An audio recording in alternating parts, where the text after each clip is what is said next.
Victor Romano built an empire on secrets, but the one that should have killed his wife would instead destroy him. While he whispered promises to his mistress in silk sheets across town, Elena Romano lay dying on their penthouse floor, her phone ringing unanswered in her trembling hand. The doctors saved her body that night, but something else died in that hospital room. Something quiet, something patient, something far more dangerous than the woman Victor had betrayed. Because the wife he thought he broke was about to teach him that some ghosts don't haunt, they hunt. If you're ready to see how a woman destroys the empire that betrayed her, stay until the end. Hit that like button and comment what city you're watching from. I want to see how far Elena's story reaches across the world. The October rain came down in sheets against the floor-to-ceiling windows of the Romano penthouse, each drop catching the city lights 40 stories below like falling stars. Elena Romano stood in the kitchen, one hand pressed against the cool marble counter, the other clutching her phone. The pain in her chest had started 20 minutes ago, sharp, stealing her breath, making the edges of her vision blur. She had called Victor 3 times. 3 times! His phone had rung and rung before going to voicemail. "Victor," she whispered into the empty apartment, her voice barely audible over the rain. "Please." The pain intensified, spreading from her chest down her left arm. Elena's knees buckled, and she caught herself against the counter, her phone clattering to the marble floor. The screen cracked, but she could still see his name there. Victor, her husband of 7 years, the man who had promised to protect her from everything. She reached for the phone with shaking fingers, but her vision was darkening now, the penthouse swimming around her. The last thing Elena saw before her world went black was the rain-streaked window reflecting her pale face, and beyond it, the indifferent glitter of the city that never stopped moving, never stopped living, even when you were dying alone.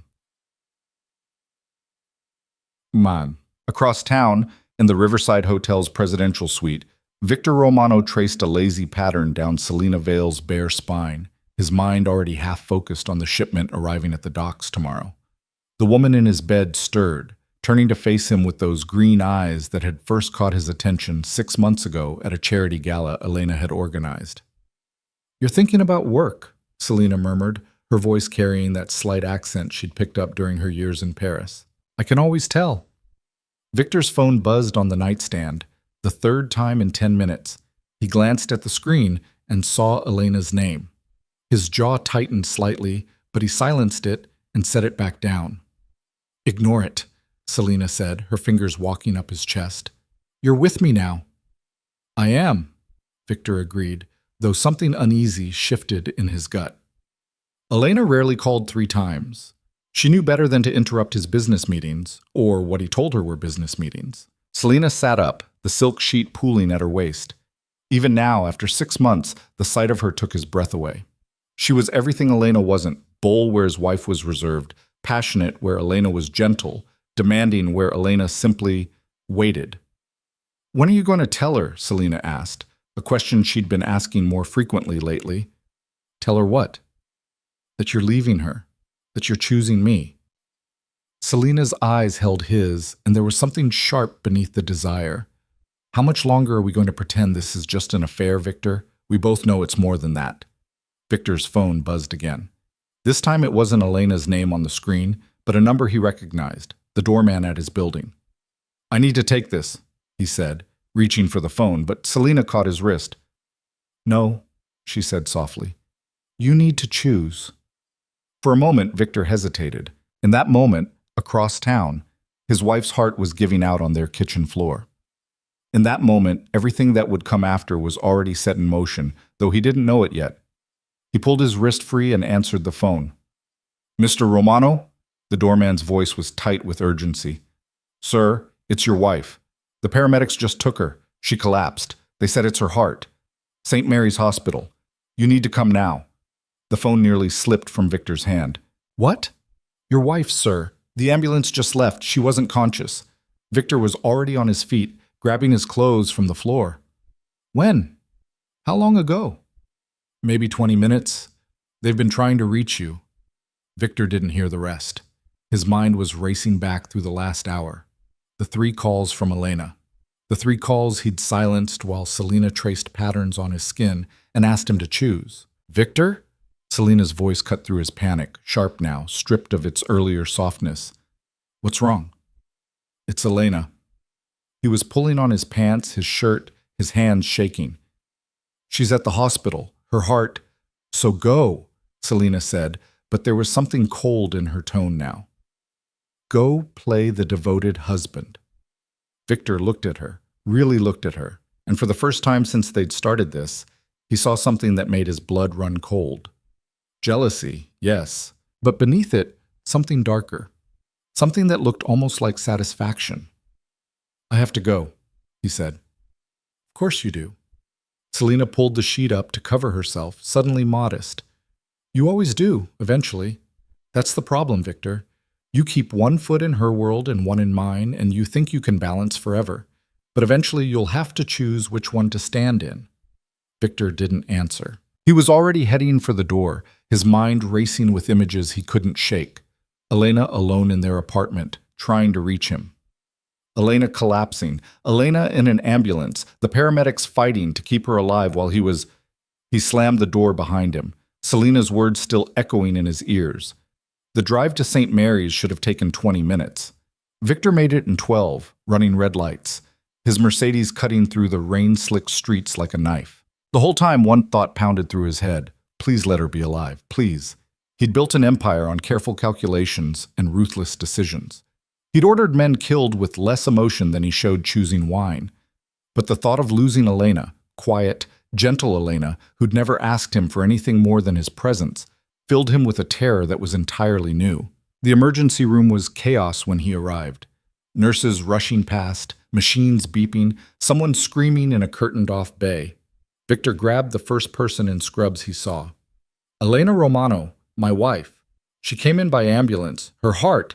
Room 7, the nurse said, pulling free. They're still working on her. Victor ran. The emergency room corridor stretched endlessly before him, each second an eternity. When he reached room 7, he stopped in the doorway, his breath catching. Elena lay on the hospital bed, her face pale as death against the white sheets. Wires ran from her chest to machines that beeped steadily. An IV dripped clear fluid into her arm. A doctor and 2 nurses hovered over her, their movements quick and efficient, their voices low and urgent. BP stabilizing, one nurse said. Heart rate's coming up, the doctor responded. She's responding to the medication. Victor's knees nearly gave out. She was alive. Elena was alive.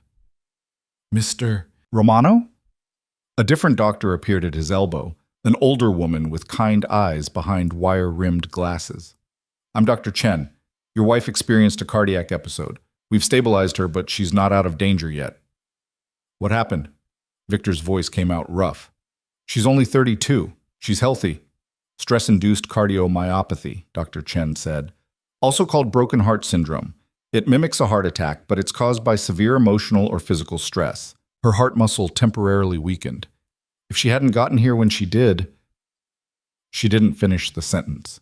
She didn't have to. Broken heart syndrome. The words hit Victor like a physical blow. Can I see her? She's sedated right now. We need to keep her calm while her heart recovers. But yes, you can sit with her. Just keep it quiet. Victor nodded and moved to Elena's bedside like a man in a dream. Up close, she looked even more fragile. Her dark hair spread across the pillow, her lips slightly parted, her chest rising and falling with shallow breaths. He reached for her hand, so small and cold in his. I'm sorry, he whispered, though she couldn't hear him. Elena, I'm so sorry. He didn't know what he was apologizing for not answering her calls, for being with Selena, for all of it. Maybe for all of it. An hour passed, then 2. Victor sat in the uncomfortable plastic chair beside Elena's bed, holding her hand, watching the machines monitor her heartbeat. The rain had stopped, and through the window he could see the first gray light of dawn creeping across the sky. It was in that gray light that Elena's eyes finally opened. She looked at him for a long moment, and Victor saw something he'd never seen in his wife's eyes before. Not anger, not hurt, something far more terrifying. A complete absence of expectation. You didn't come, she whispered. 3 words, that's all it took. Victor's throat tightened. I'm here now. I called you. Her voice was so quiet he had to lean in to hear her. 3 times. I was dying, Victor, and I called you 3 times. I know. I'm sorry. I was with her. It wasn't a question. The certainty in Elena's voice made Victor's stomach drop. Elena, it's fine. She closed her eyes again, and a single tear slipped down her cheek. I understand now. You don't understand anything, Victor said, but the words sounded hollow even to him. I love you. I was scared out of my mind when I heard. You were scared, Elena repeated, her eyes still closed. I was dying. There's a difference. The machines beeped steadily in the silence that followed. Victor wanted to argue, to explain, to somehow make this right, but he didn't know how.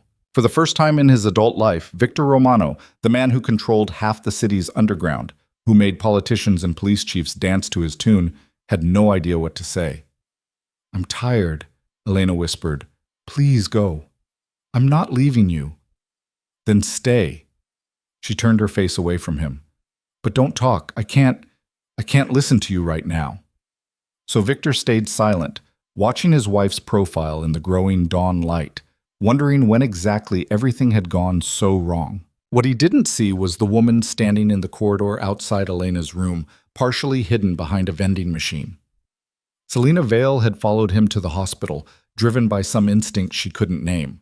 Jealousy, maybe, or curiosity, or the simple need to see her competition, the wife Victor claimed meant nothing but couldn't seem to leave. Through the window in the door, Selina watched Victor hold Elena's hand with a tenderness she'd never seen him show her. She watched him lean forward and press his forehead against Elena's palm, his shoulders shaking slightly. She couldn't hear what he was saying, but she could see enough. This wasn't a man performing duty. This was a man terrified of losing something precious. Selina's hands clenched into fists at her sides.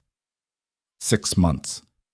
She'd given Victor 6 months of her time, her passion, her carefully constructed plans. She'd positioned herself perfectly, cultivating relationships with his business associates, learning the architecture of his empire, making herself indispensable in ways Elena never had. And still, he looked at his wife like that. A nurse passed by, and Selina smoothed her expression into concern. Excuse me, she said softly. Elena Romano, is she going to be okay? The nurse paused. Are you family? A friend, Selina lied smoothly. I just heard and came straight over. She's stable. The doctors are optimistic. The nurse smiled. She's lucky. Another hour and we might not have been able to save her. Another hour, Selina repeated quietly. Yes, broken heart syndrome is serious, but if it's caught in time and treated properly, the heart usually recovers completely. The nurse checked her watch. I need to go, but you should know she'll need to avoid stress for the next few months. Anything that puts strain on her heart could trigger another episode. Of course, Selina said. Thank you. The nurse walked away and Selina stood alone in the corridor, her mind working through the implications. Elena would recover. The heart could be broken, but would heal, unless, of course, the stress continued, unless the things breaking her heart didn't stop. A slow smile curved Selina's lips. She pulled out her phone and sent a text. She's going to be fine. See you tomorrow night? In Elena's room, Victor's phone buzzed. He glanced at it, saw Selina's name, and immediately turned it off. But Elena had seen the notification too. Her eyes, when they met his, were completely empty. I think I'd like to rest now, she said quietly. Alone. Elena, please. Victor stood slowly, still holding her hand. I'll come back in a few hours. Bring you some things from home. Whatever you want, Elena said, and that was somehow worse than anger would have been. The complete indifference in her voice made Victor feel like he was losing her in a way he couldn't fight or control. He left the room feeling like a man walking away from a bomb he'd accidentally armed, not knowing when or how it would explode. In the corridor, he nearly walked straight into Selina. What are you doing here? Victor demanded, his voice low and dangerous. I was worried about you, Selina said, but her eyes flicked past him to Elena's room. Is she... She's fine, and you need to leave. Now. Victor, now, Selina. His tone left no room for argument. This isn't the place. Selina's jaw tightened, but she nodded. Fine, but we need to talk. Soon. Later, Victor said, and walked away before she could respond. He didn't see the look Selena gave Elena's room, the calculation in her eyes, the sharp twist of her mouth. He was already gone, heading to the parking garage, his mind churning through everything that had happened. What Victor didn't know, what he couldn't know, was that in her hospital bed, Elena Romano was wide awake, staring at the ceiling, her hand resting over her damaged heart. The broken heart syndrome diagnosis was accurate in more ways than the doctors realized. Something had broken in Elena tonight. Not just her heart muscle, but something deeper, some fundamental trust, some core belief about her life and her marriage, and the man she'd given 7 years to. But unlike her heart muscle, which would heal in time, that deeper break would never mend. Instead, it would transform into something else entirely. Elena turned her head to look at the window. Dawn was fully arrived now, painting the sky in shades of pink and gold. A new day. The first day of whatever came next. She thought about the 3 unanswered calls. The 30 minutes she'd lain on the kitchen floor, consciousness fading, believing she was going to die alone. The look on Victor's face when he'd finally arrived. Guilt and fear and something that might have been love, but came too late to matter. She thought about the text message she'd seen on his phone. The name Selena. The casual intimacy of "see you tomorrow night"? Slowly, methodically, Elena began to understand something that would have been impossible for the woman she was yesterday. The woman who'd married Victor Romano at 25, who'd believed in fairy tales and happy endings, who'd thought love was enough to build a life on. That woman had died on the kitchen floor tonight.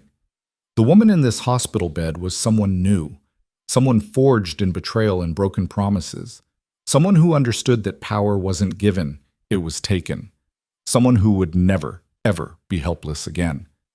Elena closed her eyes, but she wasn't sleeping. She was thinking, planning, becoming. Outside her room, the hospital continued its relentless rhythm, nurses checking vitals, machines beeping, lives being saved and lost in equal measure. In the parking garage, Victor sat in his Mercedes, his head in his hands, trying to figure out how to fix what he'd broken. Across town, Selena returned to the Riverside Hotel suite, poured herself a drink, and began making plans of her own. None of them understood yet that the real story, the one that would destroy them all, was just beginning. The broken heart would heal, but the woman it had broken was gone forever, and the ghost she became would haunt them both straight into hell. 3 days later, Elena was released from the hospital with strict instructions to avoid stress, take her medications, and return for weekly checkups. Victor brought her home to the penthouse in the middle of the afternoon, fussing over her like she was made of glass. "I've cleared my schedule for the next 2 weeks," he announced as he helped her onto the living room sofa, the same sofa where they'd watched movies on lazy Sunday mornings, back when their marriage still felt real. "Whatever you need, I'm here." Elena looked at him with those calm, empty eyes that made his skin crawl. "That's not necessary." "Yes, it is, Victor sat beside her, careful not to crowd her. "Elena, we need to talk about—" "No," she interrupted quietly. "We don't. We do. About what happened. About us." "There's nothing to say, Victor." She smoothed her hand over the cashmere throw blanket he'd draped over her legs. "You were busy when I called. It happens." The casual dismissal was worse than any accusation. Victor searched her face for anger, for hurt, for anything that would give him something to fight against or apologize for. He found nothing. "I know you think—" he started. "I don't think anything," Elena said. "I'm tired. I'd like to rest now." She closed her eyes, ending the conversation as effectively as slamming a door. Victor sat there for a moment longer, feeling helpless in a way that was entirely foreign to him. He'd built his empire on reading people, on knowing what they wanted and how to use it. But his wife had become unreadable overnight. He stood and headed to his study, telling himself she just needed time, that this was the medications or the trauma of the cardiac episode or shock, that eventually she'd cry or yell or do something that would let him back in. What Victor didn't see was Elena's eyes opening the moment he left the room, the calmness falling away, replaced by something sharp and focused. She pulled her phone from the pocket of her robe, not the cracked phone from the night she collapsed, but a new one Victor had bought her. She opened a private browser and typed, Private Investigator NYC Discrete Infidelity Cases. The search results filled her screen. Elena scrolled through them methodically, looking for one that seemed professional, expensive, and completely trustworthy. She found it in Barrett and Associates, a firm that specialized in sensitive personal matters for high net worth clients. She sent an email using a new account she'd created. I need evidence of an affair. Money is no concern. Discretion is everything. The reply came back in less than an hour. We can meet tomorrow. 2 p.m. The address below, come alone. Elena deleted the email thread and closed the browser. Then she picked up the television remote and turned on a cooking show, keeping the volume low. When Victor checked on her 20 minutes later, she appeared to be dozing peacefully. He had no idea his wife had just declared war. That evening, while Elena slept, or pretended to, Victor's phone rang. Selena. He stepped out onto the penthouse balcony to take the call, closing the glass door behind him. I told you not to contact me for a while, he said without preamble. It's been 3 days, Victor. Selena's voice was tight. Are we really going to pretend this didn't happen? That you're just going to play house with her and I'm supposed to wait in the wings? My wife almost died. Yes, I'm aware. I was at the hospital, remember? There was an edge to Selena's words now. The question is, how long are you going to use that as an excuse? An excuse? Victor's temper flared. She had a cardiac episode. She needs to recover without stress. So what am I supposed to do? Just disappear until it's convenient for you again? Victor pinched the bridge of his nose, feeling the beginnings of a headache. I didn't say that. You didn't have to. Selena's laugh was bitter. I see how this works now. I'm fine when you want an escape from your boring marriage, but the second your wife needs you to feel like a hero, I'm supposed to vanish. That's not fair. No? Then tell me, Victor, when exactly were you planning to leave her? Or were you always going to string us both along? It's complicated. It's really not, Selena said coldly. Either you want to be with me or you don't. Either you're leaving her or you're not. Make a choice. Victor looked back through the glass door. He could see Elena on the sofa, the blanket pulled up to her chin, her face peaceful in sleep. Fragile. Broken. His responsibility. I can't do this right now, he said finally. The silence on the other end of the line stretched long enough that he thought Selena had hung up. Then she spoke, and her voice was different, calm, controlled, dangerous. Fine, she said. Take your time, Victor. Play the devoted husband. But remember something. I know things about your business that Elena never will.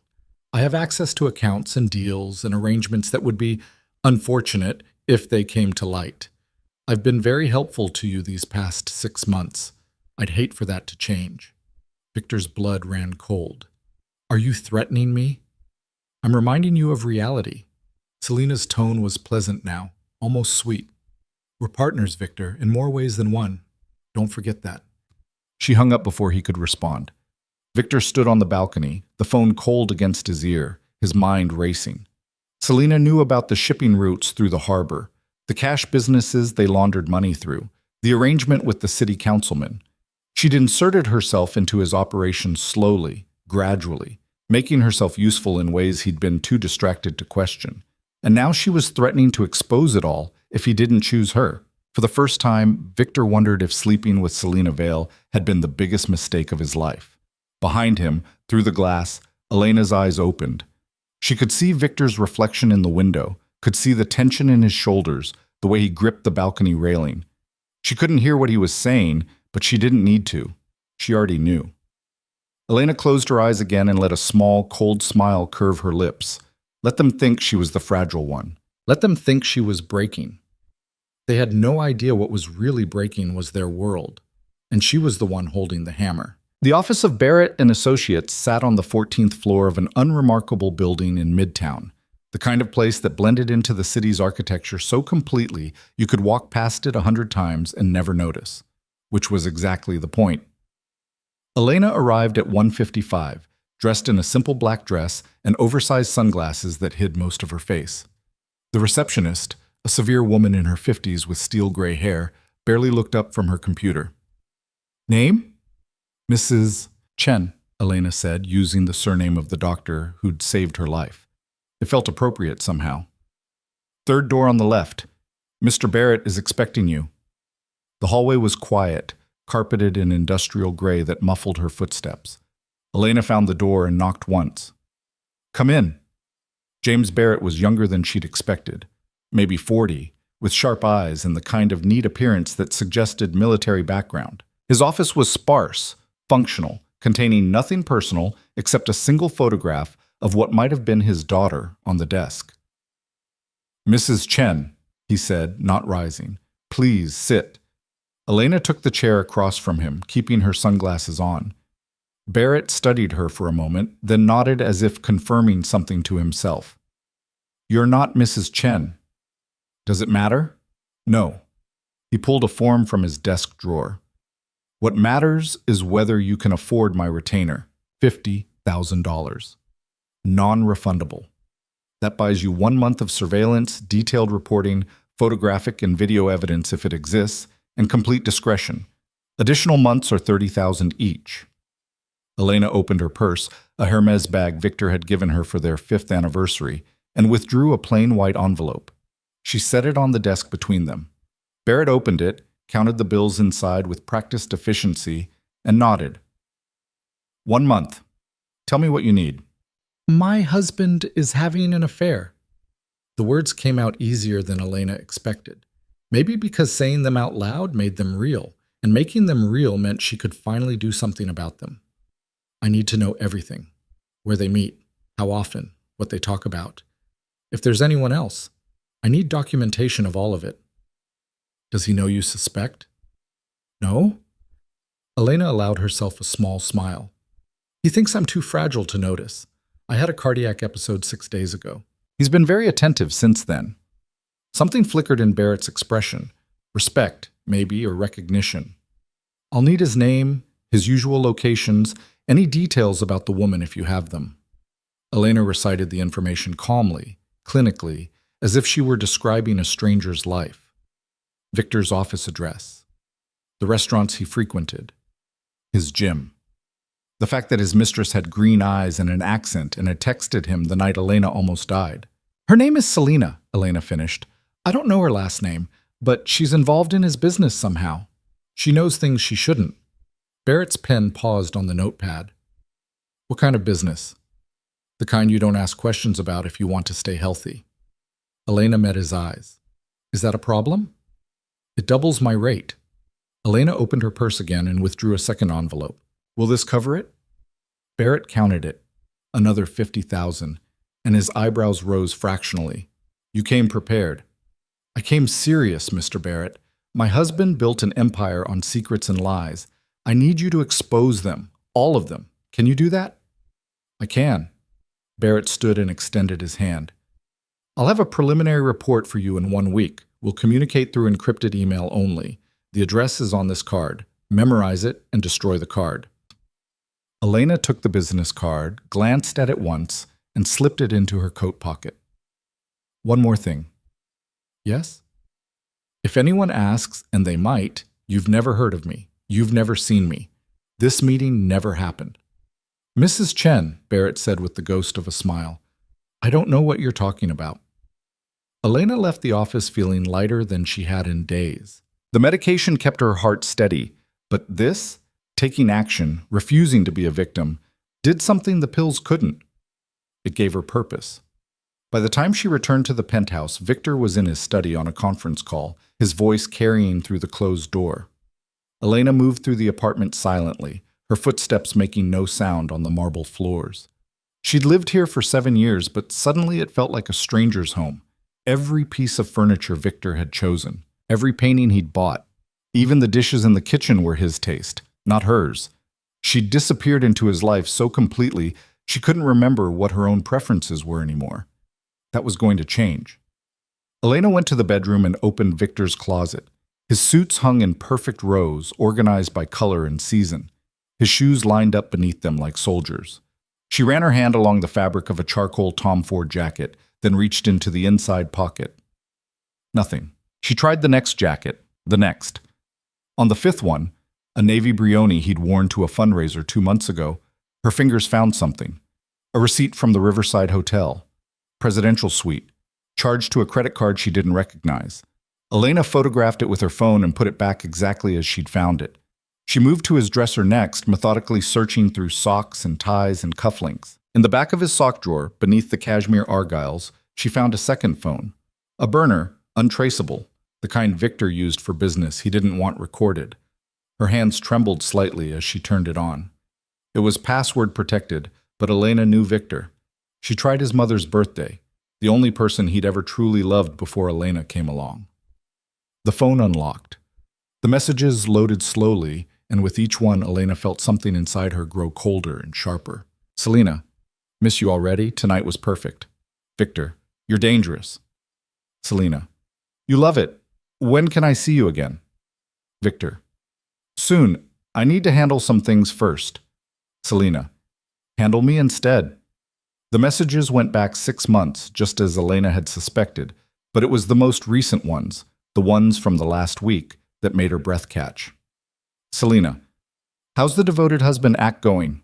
Victor, she's recovering. Doctor says she needs to avoid stress. Selena, so convenient. And how long are you going to use her health as an excuse to avoid me? Victor, it's not an excuse. She almost died. Selena, but she didn't. So now what? You play nursemaid while I wait in the wings? I don't think so, Victor. We had a deal. Victor, we didn't have a deal. We had an arrangement. Selena, same thing. And I kept my end. I've been very helpful with your business interests. I'd hate to become less helpful. Victor, are you threatening me? Selena, I'm reminding you of reality. Choose wisely. Elena read the exchange 3 times, memorizing every word. Then she scrolled back further, looking for anything that mentioned business. She found it in a message from 4 months ago. Selena, the shipment cleared customs. I told you my contact at the port would come through. Victor, you're good at this. Selena, I'm good at a lot of things. You're just starting to notice. So Selena wasn't just his mistress, she was part of his operation. She had leverage, connections, knowledge that could destroy him if she chose to use it. And from the recent messages, it was clear she was willing to do exactly that if Victor didn't leave Elena. Elena photographed every relevant message, then turned the phone off and placed it back in the sock drawer exactly as she'd found it. Her heart was beating fast, too fast, and she made herself breathe slowly, counting to 4 on the inhale, holding for 4, exhaling for 4. The technique the cardiologist had taught her to manage stress. But this wasn't stress. This was clarity. She returned to the living room just as Victor emerged from his study. He looked tired, she noticed, older than his 38 years, with lines of tension around his mouth. You're up, he said, concern immediately flooding his expression. Should you be walking around so much? I'm fine, Victor. I just needed to move. Elena settled onto the sofa, tucking her legs beneath her. How was your call? Fine. Business. He crossed to the bar and poured himself 2 fingers of scotch, then seemed to think better of it and put the glass down. I should spend time with you instead. You don't have to babysit me. I'm not babysitting. I want to be here. He sat beside her, maintaining a careful distance. I've been thinking, maybe we should go away for a while. Once you're cleared by the doctors, take a trip somewhere, just us. Where would we go? Elena asked, genuinely curious what he would say. I don't know, wherever you want. The Amalfi Coast? You always talked about wanting to see Italy. That was 7 years ago, Victor, on our honeymoon, when we couldn't afford it. We can afford it now. He reached for her hand and Elena let him take it. His palm was warm, familiar. Once upon a time, his touch had made her feel safe. I want to give you everything, Elena. I know I've been distracted lately. I know I haven't been the husband you deserve, but I'm here now. Let me make it up to you. Elena looked at him, really looked at him, and wondered if he believed his own lies. If he'd convinced himself that a vacation could erase 6 months of betrayal, that taking her to Italy would somehow make up for letting her die alone on their kitchen floor. That sounds nice, she said softly. When I'm better? Relief flooded Victor's face. When you're better? We'll plan it together. He leaned in to kiss her forehead, and Elena closed her eyes, letting him. letting him believe she was the same woman she'd been before. The woman who'd loved him unconditionally. The woman who'd asked for nothing and received less. That woman was dead. But Victor didn't need to know that yet. After he returned to his study, Elena sat alone in the gathering darkness, her phone in her hand. She pulled up the photographs she'd taken, the hotel receipt, the text messages, the evidence of everything Victor thought he'd hidden so well. Then she opened the encrypted email address Barrett had given her and began typing. I have additional information. My husband uses a second phone for his affair and business communications. I've documented the messages. The woman's full name is Selena Vale. I found it in his contacts. She has connections to his shipping operations and leverage she's threatening to use. I need you to dig deeper, find out everything about her, where she came from, what she wants, what she's capable of. She attached the photographs and hit send. The response came back within minutes. Understood. I'll prioritize this. Be careful, Mrs. Chen. If she has the kind of leverage you're describing, she's dangerous. Elena smiled at the screen. So am I, she typed back. You just don't know it yet. The days that followed settled into a strange routine. Victor played the attentive husband, bringing Elena breakfast in bed, sitting with her during the afternoon, canceling meetings to be present. He was trying so hard to be good that Elena almost felt sorry for him. Almost. She played her role perfectly. The recovering wife, grateful for his attention, slowly regaining her strength. She took her medications on schedule. She attended her cardiology appointments. She smiled when Victor suggested watching movies together or ordering dinner from her favorite restaurant. And every night, while Victor slept beside her, Elena slipped out of bed and checked the encrypted email for updates from Barrett. The first report came on day 5. Selena Vale, 29 years old, originally from Montreal, moved to New York 3 years ago. Works as a consultant for various import/export companies, or at least that's what her tax returns say. Her lifestyle doesn't match her declared income. She drives a Mercedes, lives in a luxury apartment in Tribeca, wears designer clothes. Someone's funding her, and I'm guessing it's not just your husband. I'm digging into her financial records now. More to follow. Elena read the message twice, then deleted it and cleared the browser history before sliding back into bed. Beside her, Victor stirred slightly but didn't wake. In sleep, he looked almost innocent, almost like the man she'd married. But Elena knew better now. Innocence was a luxury neither of them could afford anymore. The second report came 3 days later, and this one made Elena sit up straight in the darkness of the study, her heart pounding against her ribs. Selena Vale has connections to the Marchetti family, specifically to Carlo Marchetti, who runs operations on the West Side. She's been laundering money through a consulting firm she set up 2 years ago. The firm provides legitimate-looking invoices for services never rendered, and the payments flow through to offshore accounts. Your husband's businesses have paid her firm over $2 million in the last 18 months. But here's the interesting part. She's also receiving payments from the Marchettis. She's playing both sides, using her relationship with your husband to access his operations while feeding information back to his competitors. She's not just his mistress, she's a plant. Elena read the words 3 times, her mind racing. Selena wasn't just sleeping with Victor for money or love, or even leverage. She was working for his enemies, using the affair to get close to him, to learn his secrets, to position herself at the heart of his empire so she could tear it apart from the inside. And Victor had no idea.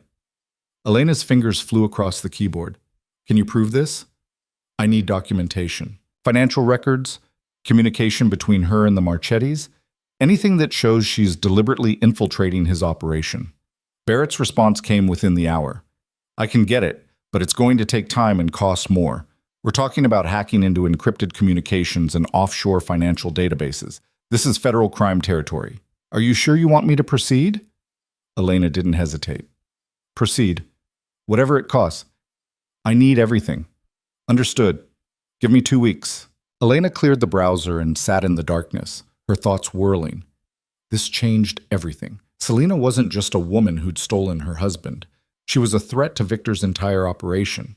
If the Marchettis had planted her deliberately, they were playing a long game, getting close to Victor, learning his vulnerabilities, positioning themselves to strike.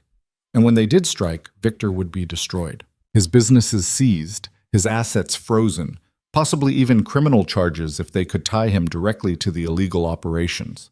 The old Elena, The one who'd died on the kitchen floor would have warned him, would have shown him the evidence and let him handle it, would have protected him because that's what wives did. But this Elena understood something the old one never had. Victor's destruction was her opportunity. If Selena was working for the Marchettis, and if Elena could prove it, she wouldn't just expose the affair, she'd expose the entire conspiracy. And in the chaos that followed, the investigations, the betrayals, the collapse of everything Victor had built, Elena could position herself to take everything that mattered. Not revenge, strategy. The thought should have frightened her. A month ago, it would have. But the woman sitting in the darkness with her laptop felt nothing but cold, calculating satisfaction. 2 weeks later, Barrett delivered. The email came at 3 in the morning with an encrypted attachment that took 5 minutes to download. When Elena opened it, she found herself looking at a comprehensive dossier that would have made federal prosecutors weep with joy. Financial transactions showing money flowing from Marchetti-controlled accounts to Selena's consulting firm. Encrypted messages between Selena and Carlo Marchetti discussing Victor's shipping routes and warehouse locations. Photographs of Selena meeting with Marchetti associates in restaurants and hotel bars. A paper trail showing she'd deliberately positioned herself at the charity gala where she'd first met Victor, knowing he'd be there, knowing Elena would be there, setting the trap with precision. The affair hadn't been spontaneous. It had been calculated from the first moment, and woven through all of it were the text messages between Selena and Victor, the ones Elena had photographed from his burner phone, now contextualized by what they revealed. Every time Selena had asked about his business, she'd been gathering intelligence. Every suggestion she'd made about operations had been designed to expose vulnerabilities. Every moment of their affair had been part of a larger plan to destroy him. Elena sat back in her chair, her mind working through the implications. She could take this to Victor right now. Show him what Barrett had uncovered. Let him handle it the way he handled all threats, with violence and power and the full force of his criminal empire. The Marchettis would retaliate. Selena would disappear or end up dead, and Victor would owe Elena his life, his business, everything. He'd be grateful, devoted. Except the husband he'd been pretending to be these last few weeks. And she'd be exactly where she was before, invisible, powerless, living in the shadow of his empire. No. Elena closed the laptop and sat in the darkness, a new plan forming. If Selena was a weapon pointed at Victor, then Elena wouldn't disarm her. She'd redirect her, use the very conspiracy designed to destroy her husband to destroy them both. But to do that, she'd need to be patient, careful, smarter than either of them realized she could be. The next morning, Victor found Elena in the kitchen making coffee, her first time out of bed before 9 since the cardiac episode. "You're up early," he said, pleasure evident in his voice. "Feeling better?" "Much better." Elena smiled at him, and it didn't even feel like a lie anymore. She did feel better, stronger, more alive than she had in years. "I think I'm ready to start getting back to normal." "That's wonderful." Victor crossed to her and kissed her cheek. "I knew you'd recover. You're stronger than you think." "Yes," Elena agreed quietly. "I am." She watched him pour his coffee, watched him check his phone with the unconscious habit of a man with too many secrets. She wondered if Selena had texted him this morning, if they'd made plans to meet, if he was already counting the hours until he could slip away from his recovering wife and back into the arms of the woman who was going to destroy him. Let him go, Elena thought. Let him believe everything was fine. Let them both believe she was just the fragile, forgiving wife who'd survived her broken heart and learned to live with her husband's betrayal. They'd learn the truth soon enough. Victor's phone buzzed and he glanced at it, his expression tightening fractionally. "Work?" Elena asked innocently. "Always." He set the phone down. "Nothing that can't wait." But Elena had seen his face, had seen the flash of something that might have been guilt or anxiety or fear. Selena was pushing him. The messages Barrett had uncovered made that clear. She wanted Victor to leave Elena, and she was running out of patience. Good. Impatient people made mistakes. "I was thinking," Elena said carefully, "maybe I should start going out again. Just short walks at first. The doctor said light exercise would help." Victor's face lit up. "That's a great idea. I can come with you." "No, it's fine. I know you're busy." Elena touched his arm gently. I'll just go to the park. Maybe sit by the fountain. Nothing strenuous. Are you sure? I'm sure. She smiled. You've been wonderful these past few weeks, Victor, but I can't expect you to put your whole life on hold for me. I need to start being independent again. She could see him struggling between relief and guilt. Relief that he'd have more freedom, guilt that he felt relieved. Guilt won, as she knew it would. Only if you promise to call me if you feel even slightly off, he said.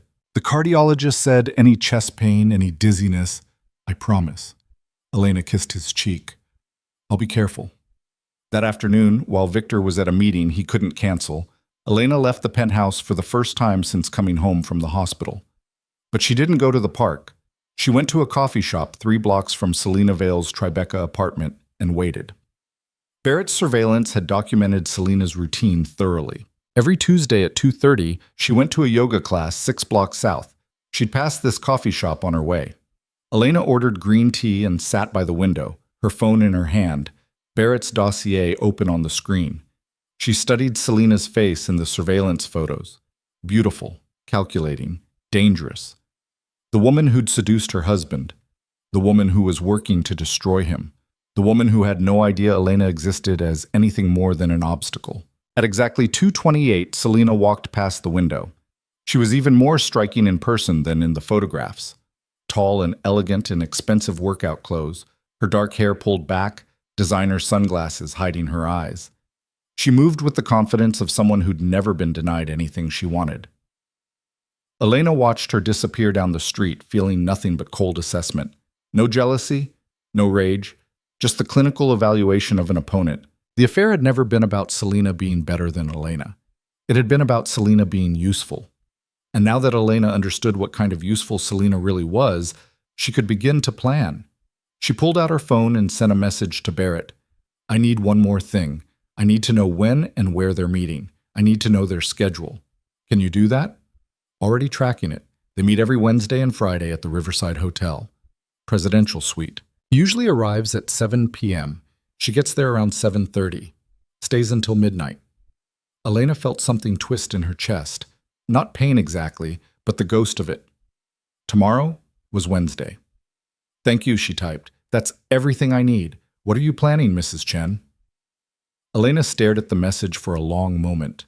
What was she planning? Revenge? Justice? Survival? All of it. None of it. Something entirely new. I'm planning to win, she typed back and closed her phone. That night, she lay beside Victor in their bed and listened to him breathe. Tomorrow he'd tell her he had a late meeting. Tomorrow he'd shower and put on cologne and leave her alone in their penthouse while he drove across town to sleep with a woman who was using him to destroy everything he'd built. And tomorrow, Elena would begin destroying them both. But not yet. Not until she had everything in place. Not until every piece was positioned exactly where it needed to be. Patience, she reminded herself. The heart attack had taught her patience. Had taught her that sometimes the only way to survive was to appear to be dying. To let your enemies think you were broken while you gathered strength. Victor stirred beside her, his arm draping across her waist in sleep. Once upon a time, that gesture had made her feel loved, protected, chosen. Now it just felt like another lie.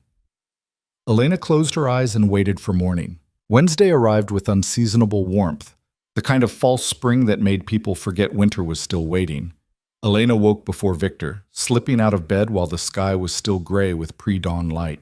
She made coffee in the silent kitchen and stood by the window, watching the city wake below her. Today, she thought, today everything changes. Victor emerged from the bedroom at 7, already dressed in one of his perfectly tailored suits. He moved through his morning routine with the efficiency of someone whose life ran on schedules and calculations. Elena watched him from the living room, noting the extra care he took with his appearance. The cologne, the Italian leather shoes instead of his usual ones, the way he checked his phone 3 times in 5 minutes. Big day? She asked. Victor looked up, startled, as if he'd forgotten she was there.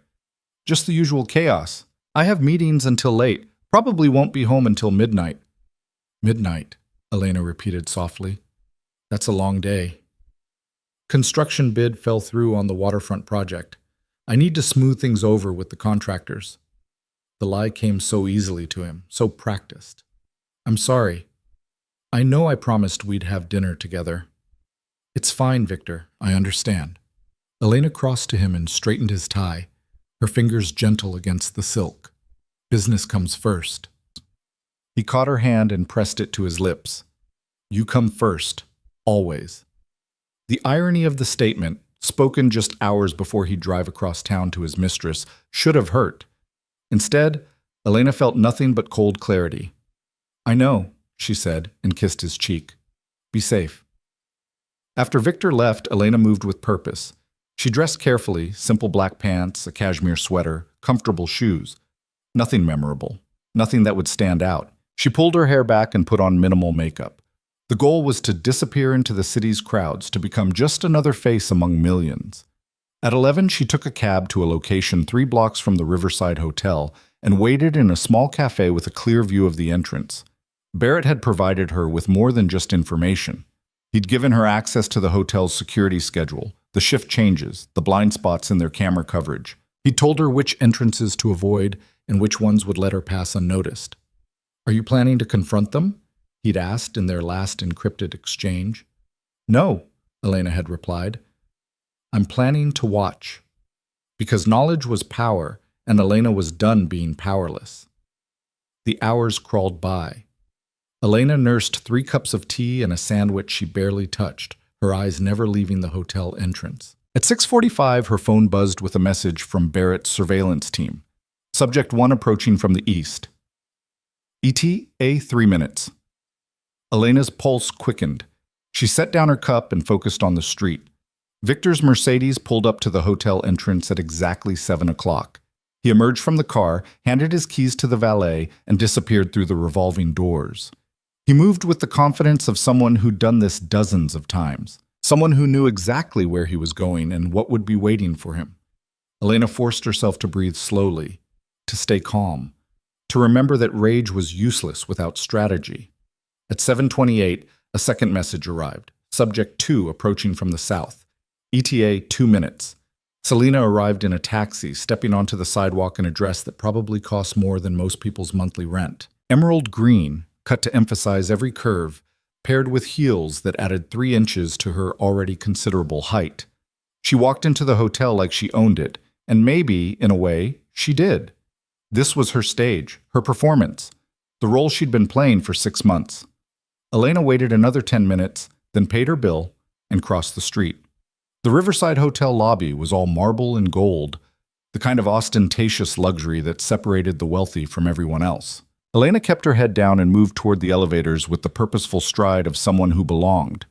The desk clerk didn't even glance at her. Barrett had provided her with a key card, don't ask how he'd obtained it, that gave her access to the service elevator. She rode it to the 14th floor, emerged into a quiet hallway, and counted doors until she found the one she needed. Not the presidential suite, the room directly across from it. The key card worked. Elena slipped inside and locked the door behind her, her heart pounding so hard she could feel it in her throat. The room was small, clean, unremarkable, but the view from the peephole showed her exactly what she needed to see, the door to the presidential suite. She settled into the chair beside the door and waited. What she was doing was insane, dangerous. If Victor found her here, if anyone saw her, the carefully constructed facade she'd been maintaining would shatter. But Elena had moved beyond fear, somewhere between the hospital bed and this moment.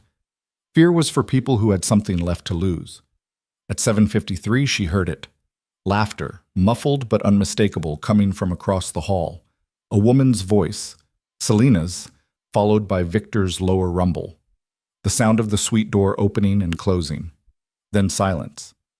Elena closed her eyes and let herself feel it. Not the pain, she'd moved past pain, but the final severing of whatever connection had once existed between her and the man she'd married. This was the moment the marriage truly ended. Not when he'd first kissed Selena, or when he'd ignored Elena's calls while she was dying, but right now. This moment of absolute clarity.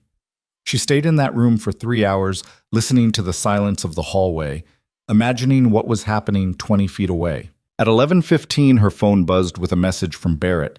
Subject 1's driver just arrived. He'll be leaving soon. You should go. Elena stood, her legs stiff from sitting motionless. She took one last look through the peephole at the presidential suite door, memorizing this moment, this feeling. Then she slipped out of the room and took the service elevator back down to the lobby.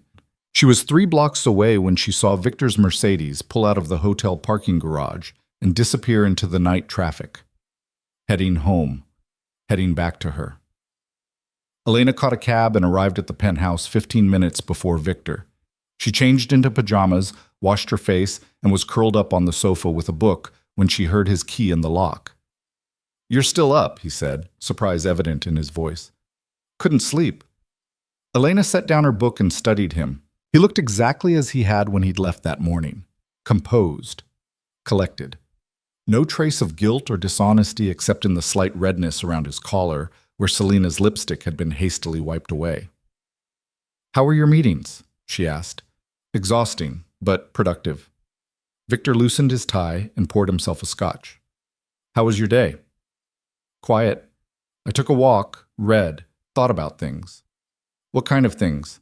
Elena smiled. "Our future, what comes next?" Something flickered in Victor's expression. Unease, maybe, or the faintest recognition that his wife was different somehow. But he shook it off and sat beside her, scotch in hand. "I've been thinking about that too," he said. "About Italy. About taking that trip once you're fully recovered. We could leave in a few weeks. Stay as long as you want." "That sounds lovely," Elena said, and meant it. Because by the time a few weeks passed, Victor wouldn't be taking any trips.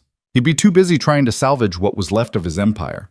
They sat in companionable silence for a few minutes, and Elena wondered if this was what their marriage had always been. 2 people occupying the same space, speaking the same words, but living in completely different realities. "I love you," Victor said suddenly, as if the words could somehow make it true. Elena looked at him, really looked at him, and saw a man desperately trying to convince himself he was someone he wasn't. A man who wanted to be good but lacked the courage to actually be good. A man who thought he could have everything and pay for nothing. "I know," she said, because what else was there to say?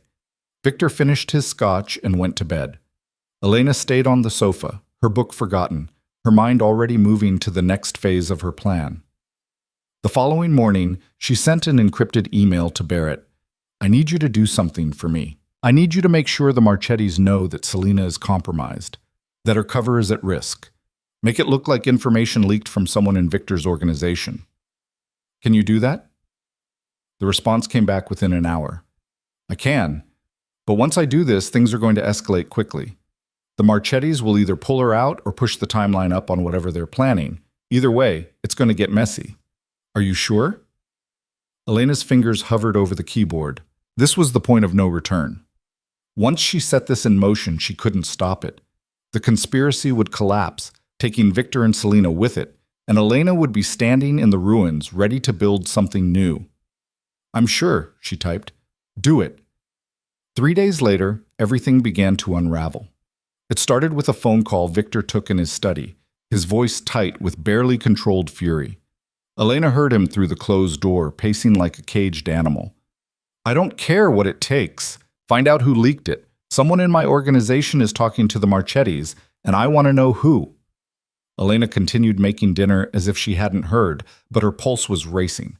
It was working. Barrett had planted the information exactly as she'd asked, making it look like someone in Victor's inner circle had discovered Selina's connection to the Marchettis and reported it. Victor would be looking for a traitor in his own ranks, never suspecting his recovering wife. When he emerged from the study 20 minutes later, his face was ashen. "Is everything okay?" Elena asked. "Business problems, nothing you need to worry about." But his hands were shaking slightly as he poured himself a drink. "I might need to go out of town for a few days.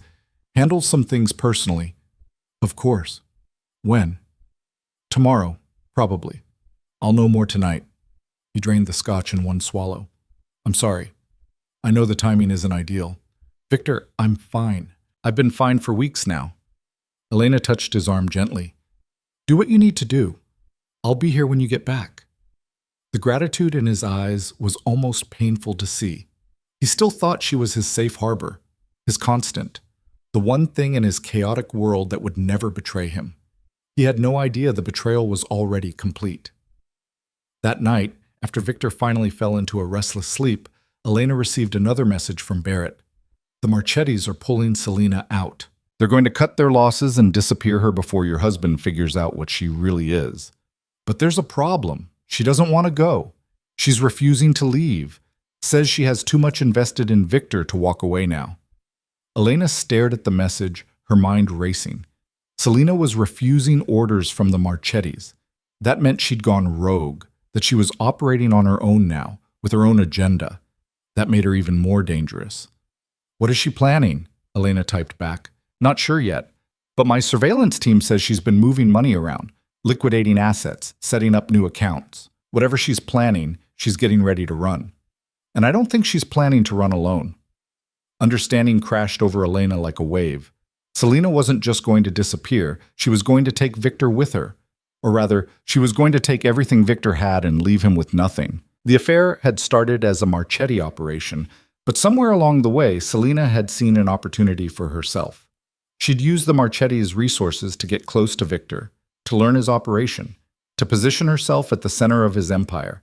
And now she was going to rob him blind and vanish before either the Marchettis or Victor could stop her. It was actually brilliant, ruthless, amoral, and utterly brilliant. Elena almost admired it. How long do we have? She asked Barrett. Maybe a week. 2 at most. She's moving fast. Then so are we, Elena replied.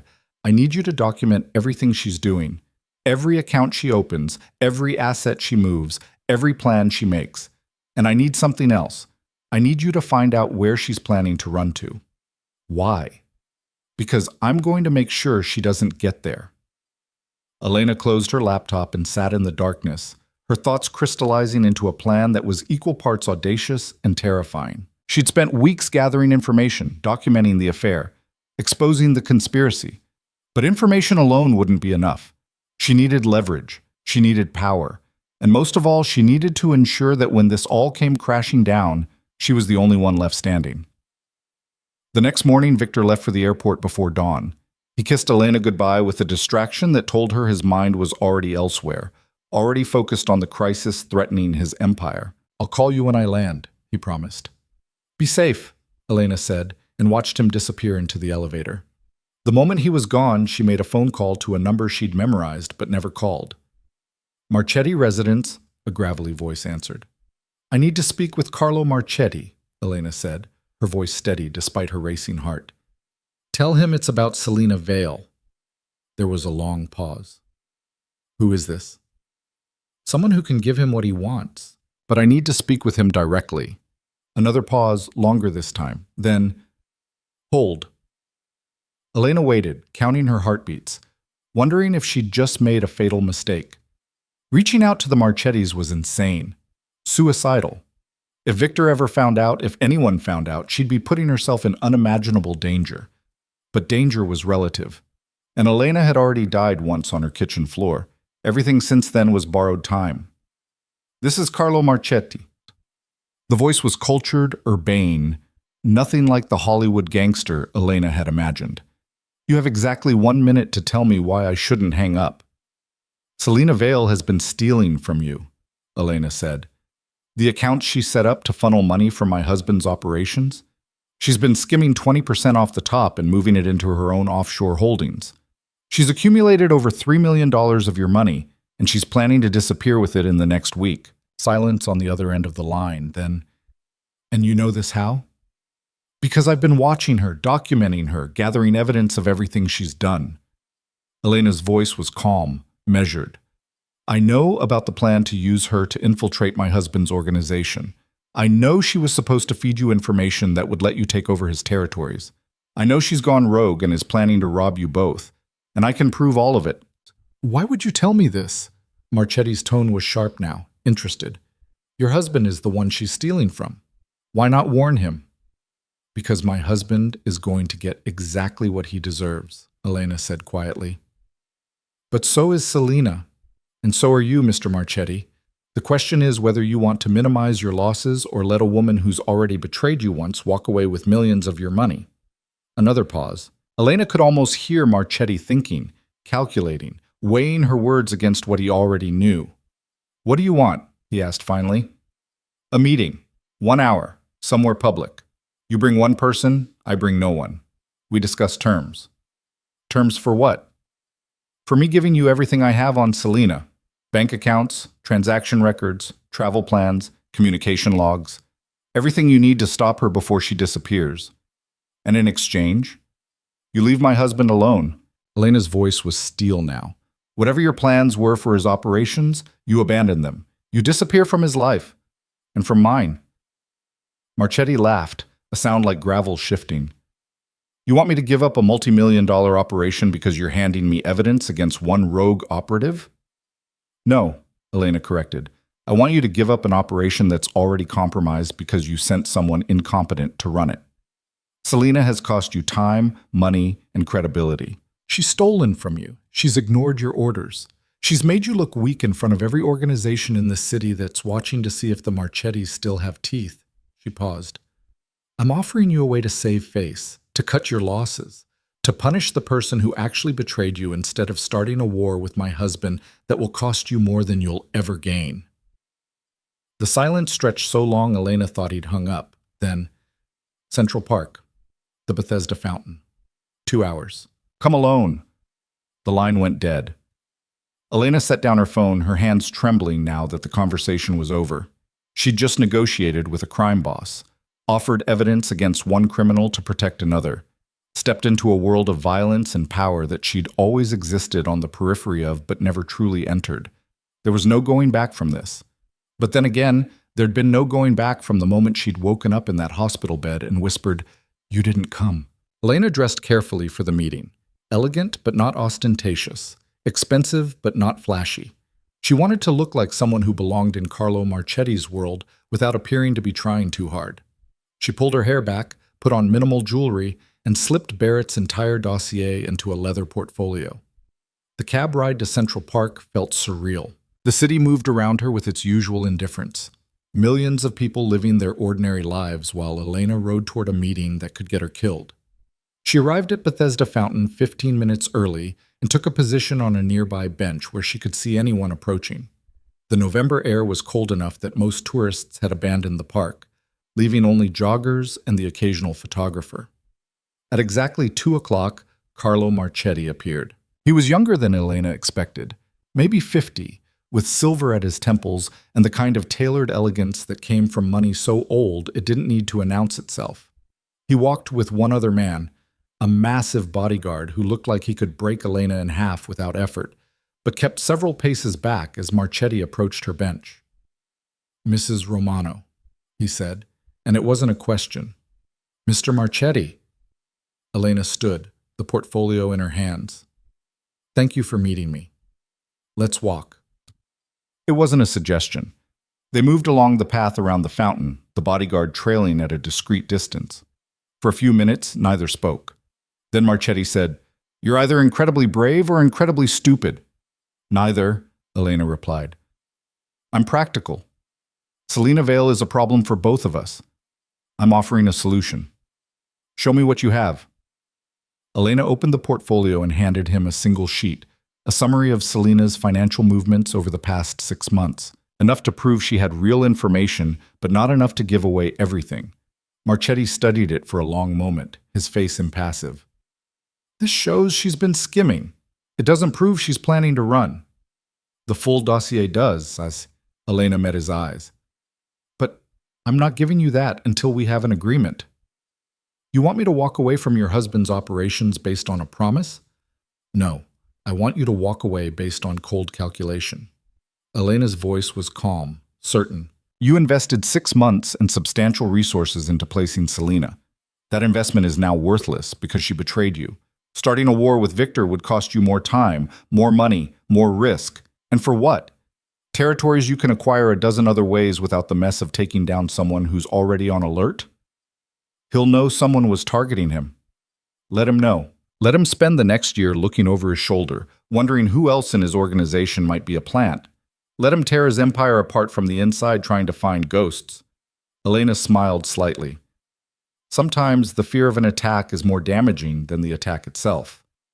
Marchetti stopped walking and turned to face her fully. "You're not what I expected." "No one ever is," Elena said. "Do we have a deal?" "Let me see the rest first." Elena handed him the full portfolio. Marchetti flipped through it methodically, his expression growing colder with each page. Bank statements showing millions diverted from Marchetti accounts. Encrypted messages between Selena and offshore banking representatives. Flight manifests showing she'd already purchased tickets to 3 different countries under false names. Communication logs proving she'd been ignoring Marchetti's orders for weeks. It was comprehensive, damning, irrefutable. When he finished, Marchetti looked at Elena with something that might have been respect. "How did you get all this?" "I hired someone very good at finding things people want hidden." "And you're giving it to me because?" "Because Selena Vale destroyed my marriage. Because she's been using my husband to steal from you. Because she deserves to lose everything. And I want to be the one who makes it happen." Elena's voice was quiet but fierce. "And because you and I both know that sometimes the enemy of my enemy is exactly the ally I need." Marchetti handed the portfolio back. "Keep it. I've seen enough." He studied her for another moment. "You could have taken this to the FBI, turned it into a federal case, destroyed both Selena and your husband." "I could have," Elena agreed, "but that would have destroyed me too. This way, I get justice without prison. You get your money back and save face. And Selena gets exactly what she deserves." "What about your husband?" "He'll survive. He always does." Elena's smile was cold. "But he'll know he was targeted. He'll know his organization was compromised. He'll know he can't trust anyone. That's punishment enough." Marchetti was quiet for a long moment. Then he nodded once, sharp and decisive. "We have a deal. I'll handle Selena. And your husband's operations are no longer of interest to me." "How will you handle her?" "That's not your concern." Marchetti's tone made it clear the conversation was over. "But I'll give you this. She won't be bothering you again. Ever." He turned and walked away, the bodyguard falling into step beside him. Elena watched them disappear into the park's winding paths, her heart pounding so hard she thought it might give out again. She'd done it. She'd negotiated with a crime boss and walked away alive. More than alive, successful. Selena's fate was sealed now. The Marchettis would handle her with the brutal efficiency they were known for, and Victor would be left wondering how his mistress had vanished so completely, so suddenly. He'd suspect the Marchettis, maybe, but he'd never be able to prove it, and he'd certainly never suspect his fragile, recovering wife had orchestrated the entire thing. Elena left the park and took a cab back to the penthouse, her mind already moving to what came next. Victor would be home tomorrow.